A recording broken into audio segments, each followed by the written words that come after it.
10, you're 10. Well, let me ask you something. Have you ever heard somebody talk about load to hit? And what's that mean? When you get ready. Okay, that's a great answer. We're going to get ready. Well, here's how we're going to do it. What we're really trying to load is this back hip. And load, all load means is I'm trying to get tension in this back hip like it's a spring, and I'm trying to get it tight. Okay? Now the way we're going to do it is we're going to do it by hinging a little bit, and I'm going to tell you, I'm going to simplify this for you. In order to get a good hinged position, all we're going to do is we're going to get this front shoulder, and we're going to try to get it towards this back hip. And if I do that, that's going to put a little tension in that spring. It's going to put me in a pretty good position. Okay? So, when you get in this drill cage, the first drill cage that we do is going to be a movement cage for half of you. And it's going to be working on when the pitcher pulls his arm back to flip, and he's going to flip underhand in this drill. When he pulls back to flip, you're going to get this shoulder, this front shoulder towards this hip. Now, what you do with your front foot, up to you. That's style, okay? I tell you what I like to do and I think is most effective is lift it, okay?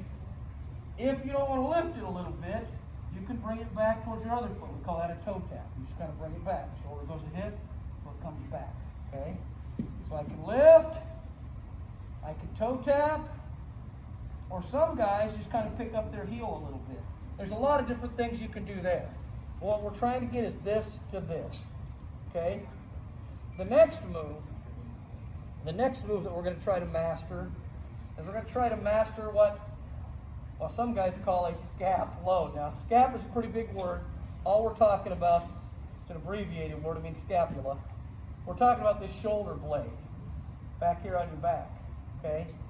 So I want to get this loaded, and I want to get this loaded. But I don't want to load them at the exact same time, okay?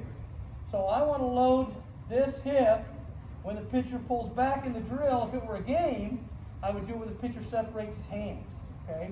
If he were pitching, that's my load, okay? But when do I load my scap?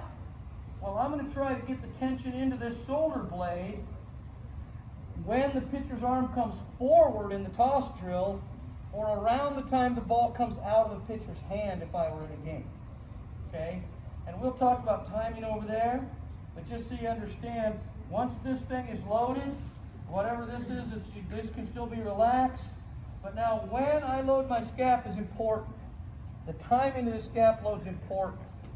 And I'm going to load this scap when I start to gain ground on the pitcher. I like to call it attack, when we attack the pitcher. And I'm going to do that before I decide to swing. I'm not going to wait on this back hip until I decide to swing and think, okay, let's go get it. I'm going to start going.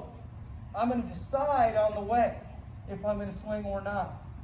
And the only decision I'm really going to make is not.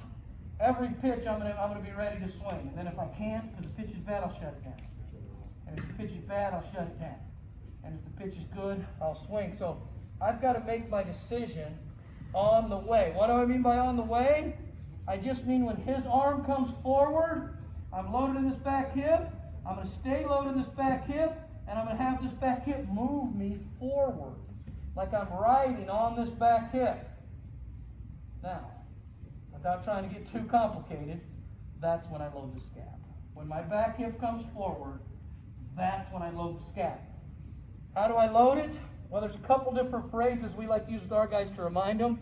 One is we call it hip and tip. When this hip moves forward, I can just tip my bat, head of the bat towards the pitcher, knob of the bat towards the catcher, and that will help me get into my scap, okay? I think a better way, another way to do it, is that I can do what we call ride and row. You ever see anybody row a boat? They row the boat, they move their arm this way. You see what that does to my scap? It moves, gets me into that shoulder blade. See what I'm saying? It's a row action.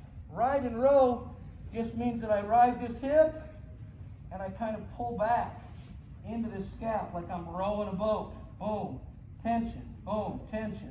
Trying to get tension. I got tension in the hip, I got tension in the scap. Okay? If you can do those two things, everything else will fall into place with timing, pitch selection, all the other things that you could work on through drill work, through cage work, through games, through BP, etc.